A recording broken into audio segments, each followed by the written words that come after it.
दो मित्र थे, स्कूल में पढ़ते थे। एक के आचरण बिगड़े, बहुत बुरा बन गया, शराब पीना, व्यभिचार करना, जुआ खेलना। धनी घर का बालक था और वो एक गरीब घर का बालक था। तो गंगा स्नान करना, नाम जप करना, संतों की सेवा करना, सत्शास्त्रों का स्वाध्याय करना, ऐसा विचार। अब वो धीरे धीरे दोनों का भाव अलग होने के कारण मित्रता हट गई। कुछ वर्षों बाद जब वो जवान होकर गंगा स्नान करके आ रहा था तो उसके पैर में खजूर का कांटा लगा। अचानक उसने देखा मेरा मित्र सामने से आ रहा है, तो देखा बढ़िया कपड़ा पहने एकदम मस्ती से, और वो फटे पुराने कपड़े, गंगा नहा, तो उसको देखने में कांटा लग गया। खजूर का कांटा बहुत बड़ा होता है। और मतलब अब वो बैठ गया, राम राम राम कृष्ण कृष्ण कृष्ण ऐसे बोलने। वो नजदीक आया, बूट पहने हुए एकदम फेटे से। मैंने कहा था तुमसे बंद करे सब नाटक, कुछ नहीं, देख मैं मौज मस्ती से। अचानक वो आगे बढ़ा तो उसको एक पैसे की थैली मिल गई। उस समय स्वर्ण की असरफियां चल, उसने दिखाया, देख तेरे कांटा लगा खजूर का और मुझे पैसा मिला। कुछ नहीं इनमें, कुछ नहीं, सब ड्रामा है।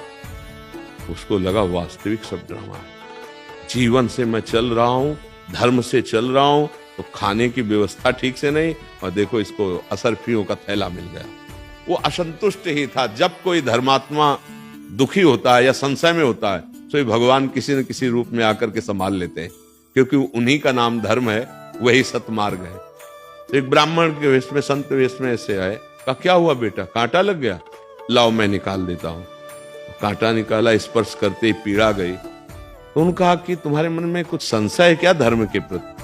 बोले हाँ, मेरा मित्र मैं जानता हूं शराब पीता, व्यभिचार करता है, चोरी करता है, हिंसा करता है, बड़ा पापी है, उसको असरफी मिली। और मैं नाम जप करता हूँ, भगवान का आश्रय लिए हूँ, गंगा स्नान कर, मुझे खजूर का कांटा लगा इतना बड़ा, और घर की परिस्थिति ठीक नहीं, क्या यही भगवान के भजन का फल है क्या? तो उनका बेटा तुम देख नहीं पा रहे, मैं तुम्हें बता रहा हूं, पूर्व जन्म में तुमने बहुत पाप किए, ऐसे ही जैसे तुम्हारा मित्र कर रहा है। इस जन्म में तुमने गंगा स्नान और पुण्य कार्य किया, तुम्हें इस जन्म में सूली की सजा मिलती।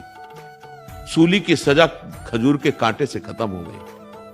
अब तुम्हारे पाप नष्ट हो गए, पुण्य का नंबर आ रहा है, तो इस लोक और परलोक सब जगह सुख भोगोगे, क्योंकि तुमने अच्छे कार्य किए।